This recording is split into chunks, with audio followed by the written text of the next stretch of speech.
महाराष्ट्र, मध्य प्रदेश आणि गुजरात या 3 राज्यांना जोडणारा महत्वपूर्ण मार्ग म्हणजे बामखेडाच्या मी सध्या पुलावर उभा आहे आणि या पुलाची जर आपण अवस्था बघितली, दयनीय अवस्था या पुलाची सध्या झालेली आहे।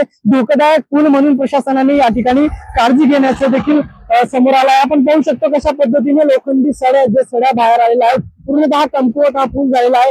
धोकादायक पद्धतीने वाहतूक जी या ठिकाणी सुरू असल्याचं पाहायला मिळतं। गेल्या 1.5 वर्षांपासून अवजड वाहनाची बंदी जी आहे ती बंदी त्या पुलावरनं केलेली आहे। मात्र हलक्या वाहन देखील धोकादायक पद्धतीने या ठिकाणी प्रवास करत असल्याचं आपल्याला पाहायला मिळतंय। संपूर्ण पुलाची जी जर आपण अवस्था बघितली तर पूर्ण जो पूल आहे तो खराब झालेला आहे, नादुरुस्त आहे। गेल्या अनेक वर्षांपासून या पुलावर दुरुस्ती व्हावी यासाठी अनेक आंदोलन देखील या ठिकाणी करण्यात आले। तर दुसरीकडे बाजूला नवीन पूल बांधण्याचं काम सुरू आहे। मात्र 4 ते 5 वर्षापासून सुरू असलेलं काम हे अत्यंत संत गतीने सुरू असल्यामुळे याचा फटका जो तो सर्वसामान्य प्रवाशांना बसताना पाहायला मिळतोय।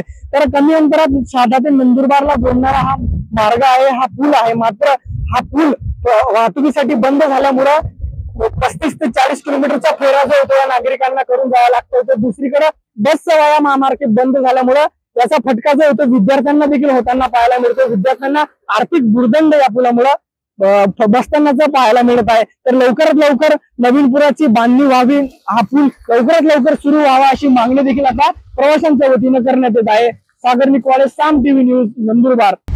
आता isakal.com आहे देशातील नंबर 1 ची मराठी न्यूज वेबसाईट। प्रत्येक अपडेटसाठी isakal.com ला नक्की भेट द्या।